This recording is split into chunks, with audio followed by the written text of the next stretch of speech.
Bonjour les amis, alors je vais vous donner aujourd'hui deux méthodes pour commencer une collection de pièces de monnaie gratuitement.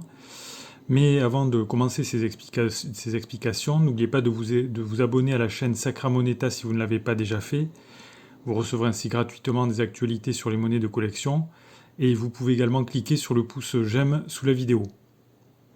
Alors la première méthode qu'on peut utiliser pour commencer une collection de pièces de monnaie gratuitement, ça consiste déjà à fouiller dans son porte-monnaie et à regarder les pièces qui s'y trouvent. Parce que, en général, on va trouver une variété de pièces européennes, puisqu'on est dans la zone euro. Et on peut déjà avoir là l'amorce d'une petite collection. Par exemple, si on regarde ce qu'il y a là dans le porte-monnaie, on voit ici donc une pièce du Portugal de 1 euro.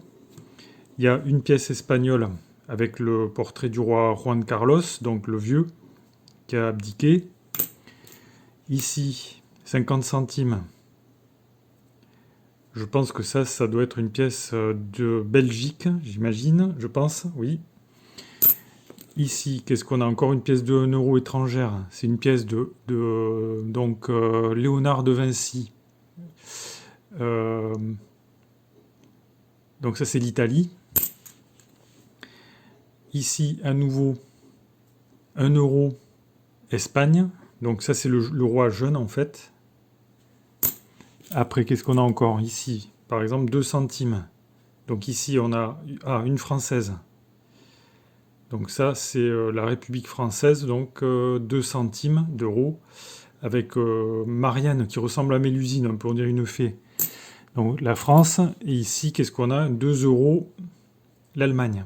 Vous voyez, alors il y a très peu de pièces françaises, il y en a quand même quelques-unes.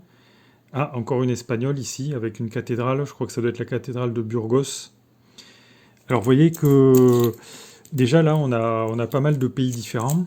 Il n'y a pas beaucoup de pièces françaises, bizarrement, mais en général, en principe, quand on est en France, on trouve plus de pièces françaises, quoi. Et vous voyez que là, on peut déjà commencer, rien qu'avec ça, là, gratuit. On trie par pays, on trie par valeur faciale, et on commence déjà à avoir une petite amorce de collection, simplement en fouillant dans son porte-monnaie. Alors, il ne faut pas s'attendre, évidemment, à trouver des pièces rares et chères, hein. Ça n'arrive pas, ou pratiquement jamais, ça n'existe pas, quoi. Par contre, on va pouvoir trouver dans son porte-monnaie pas mal de pièces commémoratives. Moi, par exemple, j'ai juste en cherchant comme ça dans mon porte-monnaie pendant quelques mois, là, pendant quelques semaines, j'ai trouvé quelques pièces pas mal. Donc, ici, une pièce d'Andorre qui est plus rare, en fait, que la moyenne, puisqu'ils n'en font pas beaucoup en Andorre, donc 2 euros, commémorative. J'ai trouvé plus récemment celle-ci, donc ça, c'est la nouvelle pièce française de 2 euros. Bon, il y a évidemment l'ancienne pièce qu'on va trouver aussi fréquemment, bien sûr. Et puis, vous voyez, encore une pièce allemande ici. Donc, vous voyez, uniquement encore une pièce d'Andorre. Qu'est-ce que j'ai encore là? J'ai trouvé ça. 3 pièces d'Andorre. Ici, encore une. Et là, une italienne de 1 euro. Bon. Ah, et ici, c'est quoi ça? Monaco. Vous voyez, une pièce de 1 euro de Monaco. Ça, c'est intéressant. Parce qu'il y en a moins. Vous voyez que là, déjà, on a une petite amorce de collection parce qu'il y a de la variété. Il y a des différents pays. Il y a les différentes valeurs faciales. 1 euro, 2 euros, etc. 50 centimes. Voilà, on peut collectionner par valeur faciale. Et puis, il y a la notion de rareté qui apparaît. On peut trouver dans son porte-monnaie des pièces qui sont un petit peu plus rares que la moyenne. On ne va pas en trouver tous les jours, mais ça arrive. Alors, après, en ce qui concerne la valeur marchande de ces pièces, elle ne va pas être forcément très très élevée. Alors, après, ça c'est la première méthode qui est vraiment très répandue, qui se pratique depuis toujours, hein, voilà, c'est quelque chose qui se fait. On commence comme ça, on commence la collection en fouillant dans son porte-monnaie et en triant les pièces. Puis il y a une autre méthode qui est pas mal, ça consiste, cette méthode, à fouiller dans ces tiroirs, dans ces vieux tiroirs, les objets. Souvent on accumule les objets divers et variés.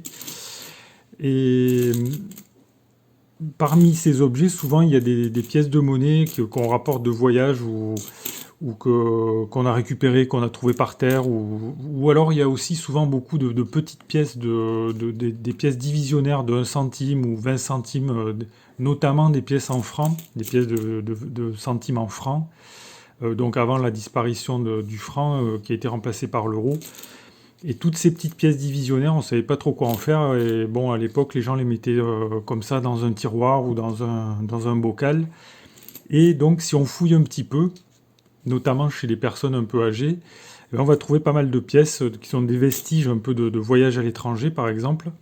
Alors moi, ce que j'ai retrouvé, par exemple, ici, j'ai trouvé quelques pièces de Suisse, dans des tiroirs comme ça. J'ai trouvé des pièces américaines, mais des petites pièces, en fait, qu'on ramène des voyages, et des pièces de 1 centime de dollar américain. Ou encore, bon, j'ai pas grand chose en fait. Tiens, là, j'ai une pièce de 5 francs de 1971, qui n'est pas en argent, hein, je précise, voilà, en nickel. Une pièce de 50 centimes ici, de francs, ou plutôt d'un demi-franc.